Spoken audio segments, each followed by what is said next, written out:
Chapter 256 of Jujutsu Kaisen is recognized as the chapter when Yuji officially awakened, though that isn't entirely the case. What if I told you it was actually in Chapter 214 when we see Yuji awaken for the first time? This might not be a surprise to many, and it's hard to argue against the fact that this was more of a partial awakening and nothing close to what we see later from him in Chapter 257. Nonetheless, I believe there's a lot worth discussing here, so let's get into it.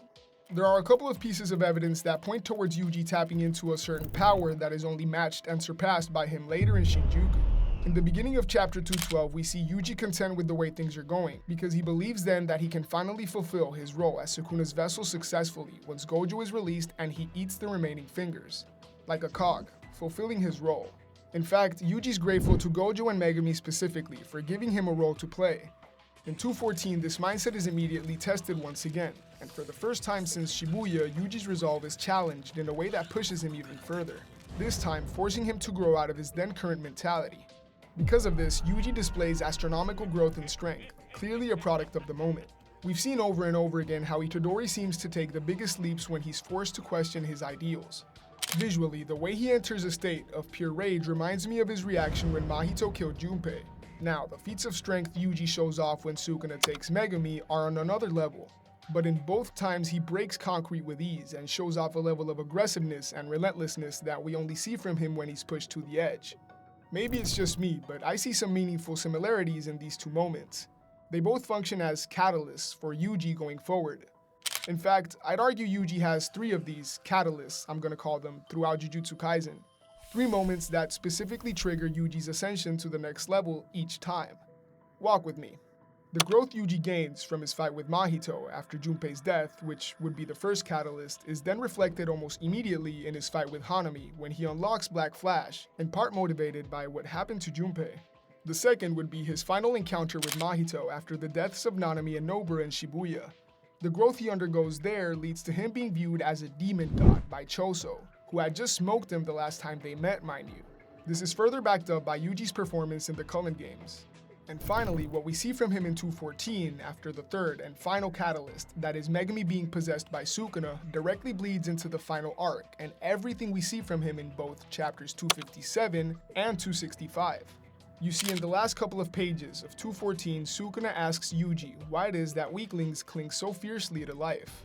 He goes on to say that the helpless have no choice but to swallow the suffering life gives them. For Yuji, that was the boiling point, because right then he began to ooze cursed energy, and his eyes changed completely for the first time, resembling Sukuna's. This is seen in more detail when he walks through Sukuna's lashes, and a close-up panel allows us to see his new eyes pretty clearly. After that, in chapter 216, it's noticeable how Sukuna has a sliver cut on his finger. It was never confirmed then, but after the events in Shinjuku, we can put 2 and 2 together and conclude that that cut inadvertently came from Yuji when they fought. Now in 256, after landing 7 consecutive Black Flashes, when he awakens Shrine, Yuji once again has the eyes he showed off in 214, as the narrator states that Yuji Itadori has awakened. His application of the CT at first is nothing to write home about, but mid-battle he's able to refine it and selectively choose the target of his attack within his opponent's soul, despite having just actually awakened the technique, demonstrating a clear understanding as he gets the hang of it on the fly. So, we can agree that Yuji's eyes and the cut on Sukuna's finger are valid pieces of evidence that indicate Yuji had a sort of partial awakening before the final arc. However, there are other narrative indicators that I think also confirm that such is the case. I touched on this a bit earlier with the ideas of the 3 catalysts, but I think it goes beyond that. Like I said, after taking Megumi's body, Sukuna ultimately lets Yuji know that apart from strength, he's incapable of seeing any value in life at all. Yuji's response to this is what we see in 265. He gave Sukuna the answer to where it is exactly that the value of life lies. And even though he said that he can never forgive those like Sukuna who can't see that value, we still see Yuji show compassion until the very end.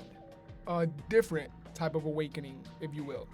This might not relate to Shrine directly, but I think there's a clear connection between the events that take place in 214 and everything we see from Yuji afterwards. His unwavering determination to not give up on Megumi, his efficient use of Shrine, and his realization that the value of life doesn't depend on fulfilling any set role, all stem from that moment. To wrap things up, I do want to bring up one last thing. The most recent flashback of the 1-month time skip reveals that during that time, Gojo at some point confirms with his 6 eyes that Yuji has already inherited Shrine, allowing Yuta to copy it from him. So I'm not sure how much more evidence is needed. I do think it's worth mentioning that what we see in 214 might be more of a confirmation that Yuji's body has successfully inherited Suguna's curse technique like Gojo first predicted than it is an actual awakening. Though I do insist that Yuji has always taken the greatest strides when he's pushed ideologically, and his first real face-to-face encounter with Sukuna is no different. Thanks for watching. Let me know what you think in the comments below. This was actually a requested video from a while back I was happy to make, so feel free to do the same and request a topic for a future video.